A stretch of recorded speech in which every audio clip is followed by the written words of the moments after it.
Bismillahirrahmanirrahim. Assalamualaikum warahmatullahi wabarakatuh. Salam sejahtera untuk kita semua. Perkenalkan, nama saya Mansur SEMM. Saya merupakan salah satu dosen dari Universitas Lama Papulionro Program Studi Manajemen. Spesialisasi saya mengajar adalah dalam bidang ilmu manajemen sumber daya manusia. Video ini merupakan video pernyataan diri dosen dalam unjuk kerja Tridharma Perguruan Tinggi di bidang pengajaran. Pada prodi manajemen, saya mengampu beberapa mata kuliah, salah satunya mata kuliah perilaku organisasi. Mata kuliah ini mempelajari tentang perilaku individu dan kelompok dalam organisasi. Pada kesempatan ini, saya akan menjelaskan mengenai deskripsi salah satu mata kuliah yang saya ampu, yaitu mata kuliah perilaku organisasi dengan kode mata kuliah 40203 dengan bobot 3 SKS. Dengan menggunakan metode DIA, Delivery, Interaction, and Assessment, berdasarkan pedoman operasional sertifikasi pendidik untuk dosen.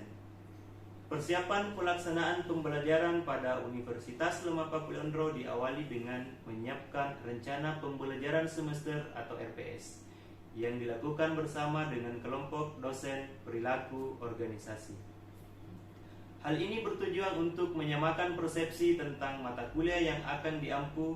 Sebelum lebih lanjut mengenai proses pembelajaran yang saya lakukan, terlebih dahulu saya akan mendeskripsikan mengenai mata kuliah perilaku organisasi. Adapun capaian pembelajaran yang diharapkan setelah mahasiswa mempelajari mata kuliah ini adalah: yang pertama, mahasiswa mampu menjelaskan perilaku organisasi dan ruang lingkup perilaku organisasi. Yang kedua, mahasiswa mampu menjelaskan efektivitas individu, perilaku individu, dan kelompok dalam organisasi. Yang ketiga, mahasiswa mampu menjelaskan arti pentingnya kelompok dan konflik dalam organisasi. Yang keempat, mahasiswa mampu menjelaskan teori motivasi dan stres yang terjadi dalam organisasi. Yang kelima, mahasiswa mampu menjelaskan arti pentingnya kepemimpinan, struktur, desain, dan proses komunikasi dalam organisasi. Yang keenam, mahasiswa mampu menjelaskan perubahan dan pengembangan organisasi. Untuk mencapai luaran yang diharapkan nantinya, maka mahasiswa diberikan topik-topik yang akan dibahas selama 14 kali pertemuan sebagai berikut. Yang pertama, perilaku organisasi dan ruang lingkup perilaku organisasi. Yang kedua, efektivitas individu kelompok dalam organisasi. Yang ketiga, perilaku individu dan kelompok dalam organisasi. Yang keempat, kelompok dan dinamika. Yang kelima, konflik. Yang keenam, motivasi. Yang ketujuh, stres. Yang kedelapan, kepemimpinan. 9. Struktur dan desain organisasi. 10. Proses komunikasi dalam organisasi. Yang terakhir, perubahan dan pengembangan. Selanjutnya saya akan menjelaskan teknik pengajaran saya dengan menggunakan metode DIA, Delivery, Interaction, and Assessment. Delivery. Dari awal saya mengajar tahun 2017, secara umum setiap pertemuan saya awali dengan salam pembuka. Dan pada pertemuan pertama saya awali dengan perkenalan untuk menjalin keakraban antara saya dengan mahasiswa untuk mempermudah proses interaksi. Menyampaikan visi misi prodi manajemen dan institusi serta implikasinya pada mata kuliah yang saya ampu. Selain itu, saya menyampaikan tujuan pembelajaran, review materi sebelumnya, penyampaian materi pembelajaran, tanya jawab, menyimpulkan materi, menyampaikan gambaran materi yang akan dipelajari pada pertemuan berikutnya, dan menutup pembelajaran. Awalnya saya mengajar hanya menggunakan buku teks dan dengan menggunakan metode ceramah. Akan tetapi, setelah saya melihat mahasiswa tidak maksimal menerima materi yang saya sampaikan, sampai akhirnya setelah 1 semester berjalan dan dievaluasi, ternyata hasilnya kurang memuaskan. Akhirnya saya ikut pelatihan pekerti pada tahun 2020. Pengukuran teks dengan harapan bisa meningkatkan kemampuan saya dalam proses belajar mengajar. Setelah ikut pekerti, saya memperoleh banyak pengetahuan, keterampilan, dan pengalaman yang sangat berarti dalam menunjang tugas dan tanggung jawab saya. Langkah awal saya mulai dengan membuat RPS yang akan saya jadikan acuan untuk mengajar sehingga saya dapat mengajar secara terstruktur. Terkait dengan media pembelajaran, saya menyampaikan materi kepada mahasiswa dengan media presentasi dengan menggunakan alat bantu seperti LCD proyektor agar bisa membantu saya menjelaskan materi kepada mahasiswa. Metode pembelajaran dengan diskusi juga saya lakukan dengan harapan mahasiswa mampu mengungkapkan pendapatnya dengan runtut dan benar, serta tidak canggung untuk mendapatkan solusi dari permasalahan. Selain itu, saya menggunakan aplikasi Google Classroom dan WA Group. Saya memanfaatkan Google Classroom dan WA Group untuk mengupload bahan ajar atau materi setiap pertemuan, sehingga mahasiswa bisa mengakses secara online dan belajar secara mandiri. Memberikan tugas di Classroom sehingga mahasiswa bebas mencari referensi dan informasi untuk menyesuaikan tugas kelas dan memanfaatkan smartphone sebagai media dan sumber belajar agar mahasiswa lebih mandiri. Selanjutnya, interaction. Nah, untuk interaction mahasiswa, saya membuat kesepakatan sesuai kontrak perkuliahan yang ada pada peraturan akademik Universitas Lamapa Pulonro. Hal ini yang pertama saya terapkan dalam interaksi dengan mahasiswa. Yang pertama, kedisiplinan. Contoh nyata kedisiplinan yang saya tunjukkan dalam pelaksanaan pembelajaran yaitu pada jadwal mengajar 15 menit sebelum materi dimulai, saya sudah ada di dalam ruangan kelas pada saat pertemuan pertama dan kontrak kuliah. Salah satu isi kontrak kuliah yaitu mahasiswa yang terlambat 15 menit tidak diperkenankan mengikuti mata kuliah pada hari itu. Hasilnya, setiap saya mengajar tidak ada mahasiswa yang datang terlambat, akan tetapi kalau saya berhalangan hadir sehari sebelumnya, saya sudah menyampaikan ke bagian akademik untuk disampaikan ke mahasiswa. Dan akan saya ganti pada hari dan waktu yang lain sesuai dengan kesepakatan mahasiswa dan dilaporkan dengan bagian akademik. Sesuai dengan peraturan akademik di kampus kami bahwa setiap mahasiswa tidak diperkenankan memakai sandal dan mengaktifkan HP pada saat perkuliahan. Tidak boleh merokok di lingkungan kampus. Jadi siapapun yang melanggar akan saya berikan sanksi dan tidak boleh mengikuti perkuliahan pada saat itu. Yang kedua, keteladanan. Banyak sekali keteladanan yang bisa saya tunjukkan kepada mahasiswa, antara lain selalu mengucapkan salam ketika hendak memasuki kelas dan ketika akan memulai pembelajaran dan pada saat menutup pembelajaran. Selanjutnya, disiplin waktu. Saya selalu datang lebih awal di setiap kegiatan-kegiatan. 15 menit sebelum waktu mengajar, memberikan contoh berpakaian yang sopan seperti layaknya seorang pendidik. Selalu memberikan contoh tentang kejujuran dan tanggung jawab kepada mahasiswa yang biasa saya selingi di saat mengajar. Selanjutnya, assessment. Bagaimana saya menilai mahasiswa? Pada awal perkuliahan didasarkan pada sub CPMK di RPS, bobot penilaian berdasarkan pada panduan akademik Universitas Lamapa Pulonro, yaitu kehadiran 80% merupakan syarat mutlak untuk mengikuti final test. Tugas 25%, mid 25%, kuis 25%, dan ujian akhir semester 25%. Dengan penerapan blended learning, penilaian tugas pada Classroom sangat membantu saya dalam proses asesmen. Karena melalui Classroom, saya dapat memberikan nilai secara langsung pada tugas mahasiswa yang masuk, sehingga lebih menunjukkan kemampuan mahasiswa dalam kinerja mandiri, bermutu, dan terukur. Selain itu, mahasiswa dapat termotivasi untuk meningkatkan kualitas tugas selanjutnya, karena reward untuk mereka secara transparan. Dan untuk penilaian akhir, nilai mahasiswa dapat mereka lihat di SIAKAD atau Sistem Informasi Akademik Universitas Lamapa Pulonro. Dan saya membuka akses untuk mahasiswa mereview nilai mereka paling lambat 2 minggu setelah nilai SIAKAD keluar. Selain itu, mengenai materi yang saya bawakan, saya juga selalu menyampaikan kepada mahasiswa, silahkan bertanya.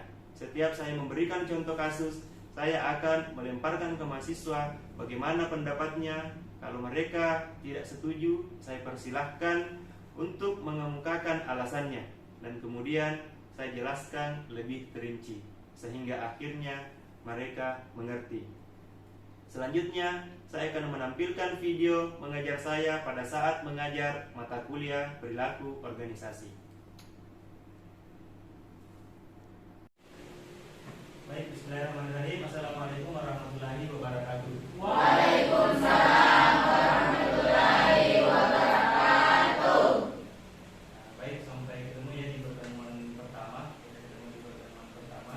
Namun sebelumnya saya memasuki mata kuliah khususnya di perilaku organisasi, terlebih dahulu saya akan memperkenalkan diri karena mungkin masih ada dari anak-anak yang mahasiswa dan rekan mahasiswa belum mengenal saya. Ya, perkenalkan, nama saya adalah Mansur STMM. Saya merupakan dosen dari program studi manajemen. Saya dikasih amanah untuk mengampu mata kuliah, mengembang mata kuliah perilaku organisasi.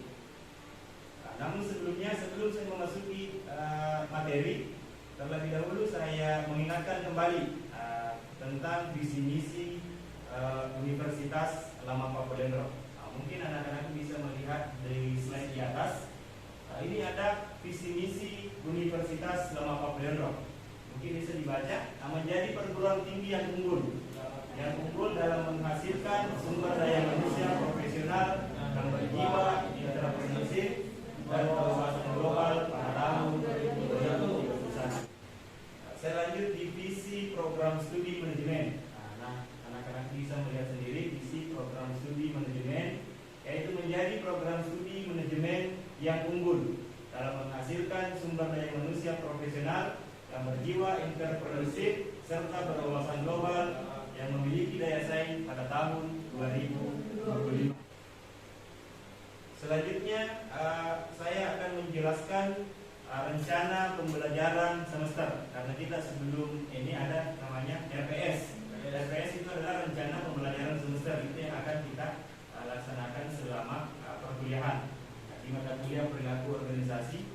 Yang pertama itu ada perilaku organisasi dan ruang lingkup perilaku organisasi. Kemudian yang kedua masih lanjutan ya, masih ruang lingkup perilaku organisasi. Kemudian di pertemuan ketiga, ini ada topik atau pembelajaran kita efektivitas individu atau kelompok dalam organisasi. Ini akan kita bahas di pertemuan ketiga. Selanjutnya untuk di pertemuan keempat, perilaku individu dan kelompok dalam organisasi. Ini akan kita bahas di pertemuan keempat. Kemudian di pertemuan kelima, kita lanjut di pertemuan kelima. Ini adalah kelompok dan dinamika. Ini akan kita bahas di pertemuan kelima, kelompok dan dinamika. Selanjutnya ada konflik. Di pertemuan keenam kita membahas tentang konflik. Selanjutnya untuk pertemuan ketujuh ada teori perasaan motivasi. Kita membahas tentang motivasi.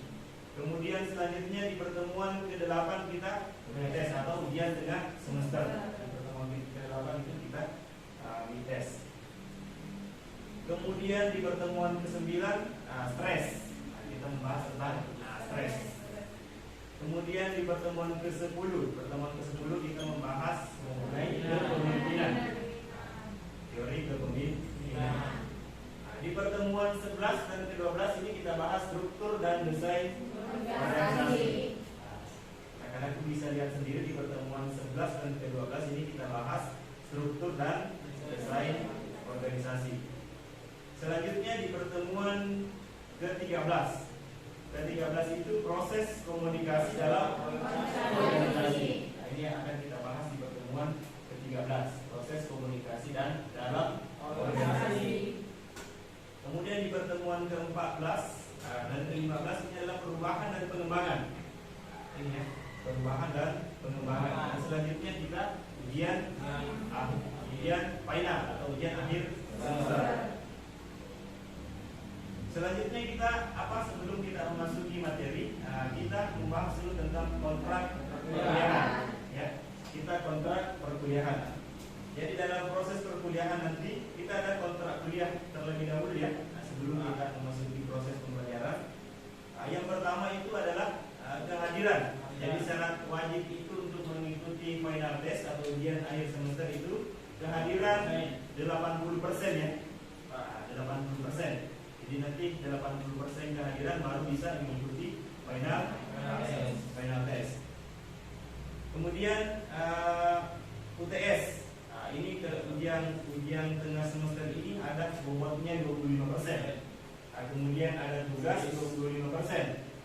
Kuis 25%.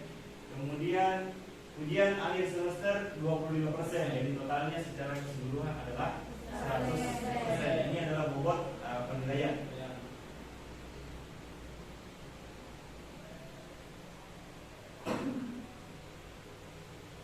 Selanjutnya ada pun capaian pembelajaran di mata kuliah ini. Nah, di mata kuliah perilaku organisasi. Ada pun capaian pembelajaran atau kejualannya nanti setelah mengikuti mata kuliah perilaku organisasi ini adalah mahasiswa mampu menjelaskan, ini yang pertama ya, CPMK pertama, pencapaian pembelajaran yang pertama, mahasiswa mampu menjelaskan perilaku organisasi dan ruang lingkup perilaku organisasi. Jadi ini nanti hasil capaian kita yang setelah mengikuti mata kuliah perilaku organisasi. Kemudian yang kedua, mahasiswa mampu menjelaskan efektivitas individu. Nah, ini yang kedua ya, mahasiswa mampu menjelaskan efektivitas individu, perilaku individu dan kelompok di dalam organisasi. Nah, yang ketiga, mahasiswa mampu menjelaskan arti pentingnya kelompok dan konflik dalam organisasi. Kemudian capaian pembelajaran yang keempat adalah mahasiswa mampu menjelaskan teori motivasi dan stres yang terjadi dalam organisasi. Kemudian yang kelima, mahasiswa mampu menjelaskan arti pentingnya kepemimpinan, struktur, desain dan proses komunikasi dalam organisasi. Nah, kemudian yang terakhir, mahasiswa mampu menjelaskan perubahan dan pengembangan organisasi. Ini nanti capaian pembelajaran kita, capaian setelah mengikuti mata kuliah perilaku organisasi. Nah, namun sebelumnya kontrak perkuliahan juga terlambat 15 menit tidak bisa mengikuti mata kuliah perilaku organisasi pada hari ini. Begitu nanti di pertemuan selanjutnya yang terlambat 15 menit tidak boleh mengikuti, tidak diizinkan mengikuti mata kuliah perilaku organisasi, khususnya di mata kuliah saya ya, perilaku organisasi. Selanjutnya saya melangkah ke materi ya. Materi tentang ini tadi deskripsi singkat dari pribadi saya. Ini nama saya Mansur S. Ini kontak person saya di bawah 085 227 944 505. Nanti teman-teman atau anak-anak mahasiswa ketika nanti ada yang berkalangan mengikuti proses pembelajaran bisa menghubungi saya melalui kontak person ini. Selanjutnya kita masuk di pokok pembahasan yang pertama, yaitu di pertemuan pertama. Di pertemuan pertama itu kita membahas tentang perilaku organisasi dan ruang lingkup perilaku organisasi. Ada yang tahu apa itu perilaku? Sebelum kita membahas tentang perilaku organisasi, apa itu perilaku? Perilaku organisasi dan perilaku organisasi. Ada yang bisa menjelaskan apa, Sarul? Sifat. Ada yang lain? Apa itu perilaku? Sebelum kita membahas atau lebih jauh mengenai perilaku organisasi, kita harus ketahui terlebih dahulu apa itu perilaku. Perbuatan, tingkah laku. Ini anak-anak bisa melihat di atas, slide di atas ya, bahwasanya didefinisikan perilaku itu adalah tingkah laku. Tingkah laku, pandangan-pandangan atau perasaan yang disertai kecenderungan untuk bertindak. Itu adalah definisi perilaku. Kemudian organisasi. Ada yang mengetahui apa itu organisasi? Ini anak-anak bisa melihat sendiri. Organisasi adalah alat atau suatu wadah yang di dalamnya terdapat dua atau lebih individu. Ini ya, dua atau lebih individu yang berinteraksi satu sama lain, mempunyai konsep yang sama, pemikiran yang sama, karena memiliki tujuan yang sama. Jadi di organisasi itu kita mempunyai konsep sama, pemikiran yang sama, dan tujuan yang sama. Nah, itu adalah organisasi. Tadi perilaku sudah ya, organisasi juga sudah. Nah, selanjutnya kita masuk di pembahasan tentang definisi perilaku organisasi. Definisi perilaku organisasi. Ini anak-anak bisa melihat sendiri di slide. Nah, perilaku organisasi adalah suatu bidang ilmu atau suatu bidang studi yang menginvestasikan dampak perilaku dari individu. Nah, dampak perilaku dari individu, kelompok, dan struktur dalam organisasi dengan maksud menerapkan pengetahuan untuk memperbaiki efektivitas organisasi. Nah, itu adalah perilaku organisasi. Namun nanti definisi ini ada beberapa pendapat menurut para ahli mengenai perilaku keorganisasian atau perilaku organisasi. Jadi definisi perilaku organisasi itu berbeda-beda menurut para ahli.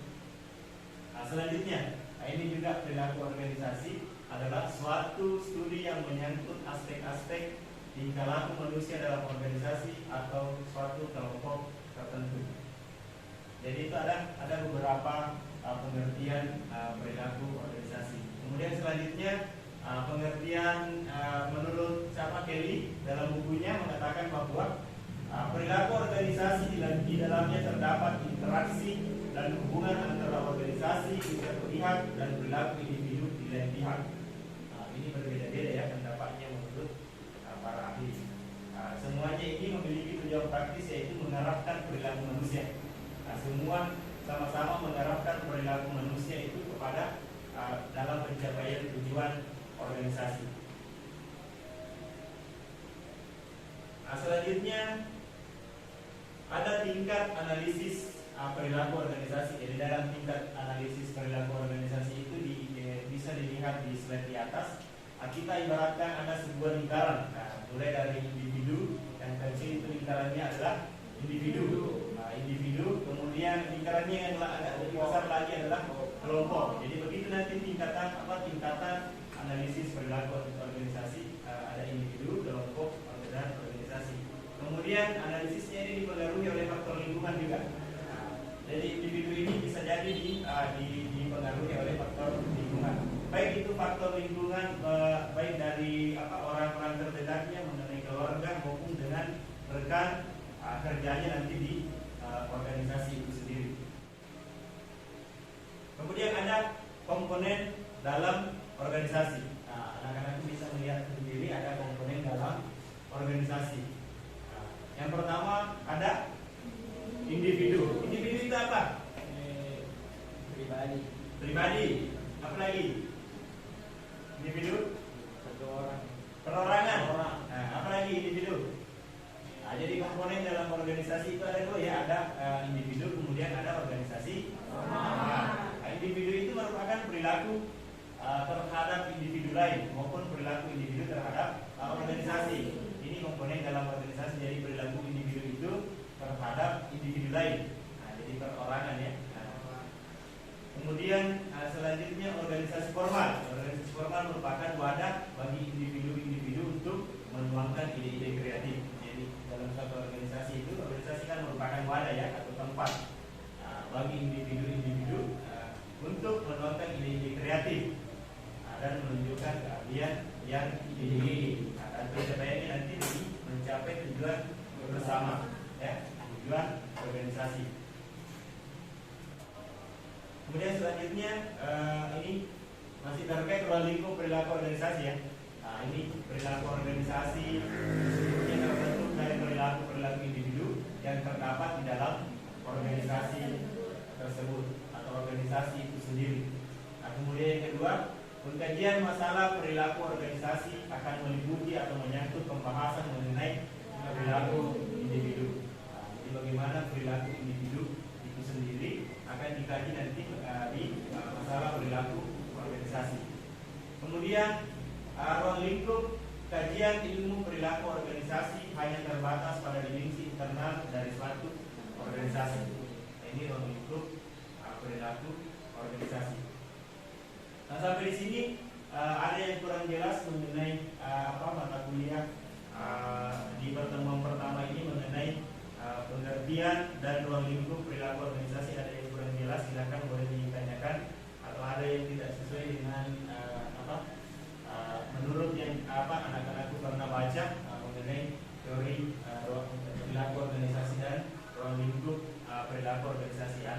jelas atau ada yang masih kurang, masih samar-samar, boleh ditanyakan. Baik Pak. Ya silakan Sarul. Assalamualaikum warahmatullahi wabarakatuh.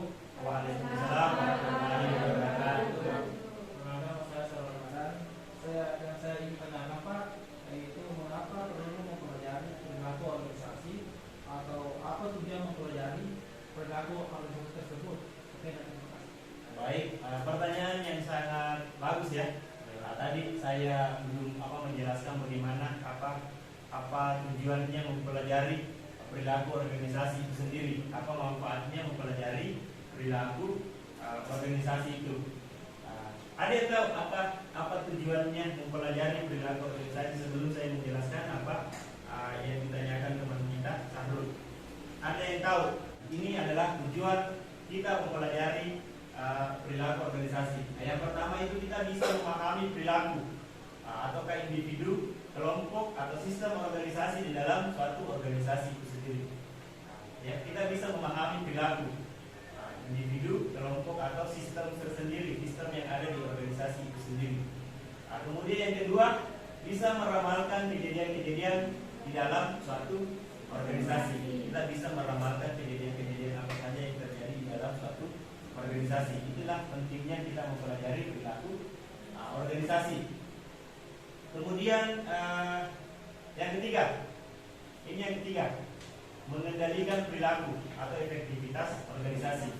Dengan kita mempelajari perilaku organisasi, kita bisa nanti mengendalikan bagaimana perilaku dalam suatu organisasi atau efektivitas di dalam suatu organisasi. Kemudian yang keempat, memberi data atau informasi untuk perubahan dan pengembangan organisasi. Jadi tujuan kita mempelajari perilaku organisasi itu kita bisa memberikan data ataukah informasi untuk perubahan dan pengembangan organisasi. Kemudian lanjut ya, ini masih ada. Ini tujuan mempelajari ilmu perilaku organisasi. Ini yang pertama itu ilmu perilaku organisasi ini dapat dijadikan sebagai upaya memahami diri kita sendiri. Jadi dengan mempelajari perilaku organisasi kita dapat memahami diri kita sendiri, bagaimana perilaku kita, nanti pada saat terjun di dunia di organisasi. Kemudian yang kedua, ilmu ini mengkaji contoh-contoh dari kesuksesan dan kegagalan berbagai organisasi. Jadi ilmu ini dengan mempelajari perilaku organisasi, kita nanti bisa mengkaji contoh-contoh dari kesuksesan dan kegagalan berbagai organisasi. Sampai di sini masih ada yang perlu ditanyakan? Sebelum saya menutup perkuliahan kita di pertemuan pertama, semua bahan ajar atau materi yang saya sudah berikan pada hari ini dan pertemuan selanjutnya itu nanti akan kami bagikan melalui aplikasi Classroom dan WA Group. Gitu ya. Dan sebelum saya menutup mata kuliah ini, saya juga berpesan kepada anak-anak mahasiswa, marilah kita selalu belajar dengan giat, ya. Marilah kita selalu belajar dengan giat dan disiplin. Karena ini nanti tujuan kita dalam pembelajaran ini adalah mengetahui apa yang belum kita ketahui. Kemudian ini teman-teman bisa membaca di slide. Mari kita selalu belajar dengan giat, tekun dan disiplin. Disiplin tanpa harus diawasi. Kemudian bekerja tanpa harus diminta. Kemudian tanggung jawab tanpa harus diminta. Ini sekedar motivasi buat anak-anak mahasiswa. Marilah kita tetap selalu belajar dengan giat. Apa yang saya berikan hari ini itu bukan cuma sampai di situ pembelajaran kita. Anak-anak bisa mencari sendiri bahan referensinya, nanti bisa browsing sendiri, dan nanti materi yang saya sampaikan pada hari ini nanti saya bagikan melalui Classroom atau via WA Group.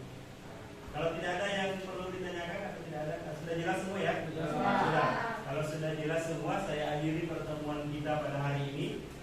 Sekian. Assalamualaikum warahmatullahi wabarakatuh. Waalaikumsalam.